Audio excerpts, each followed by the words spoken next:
శివుని శిరసు సింహాసనం పొందిన చంద్రుని గౌరోజనం నిన్నే చేసింది వేళాకోళం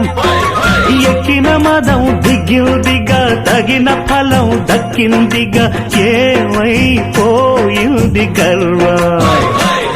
అరే శివుని శిరసు సింహాసనం పొందిన చంద్రుని గౌరోజనం నిన్నే చేసింది వేళాకోళం ఎక్కిన మదం దిగిల్దిగా తగిన ఫలం దక్కిల్దిగా ఏమైపోయింది గర్వం త్రిమూర్తులే నినుగని తలొల్చరా నిరంతరం మహిమను కీర్తించరా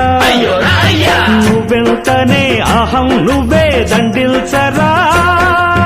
దండాలయ్యా ఉండ్రాళ్ళయ్యా నీ అండ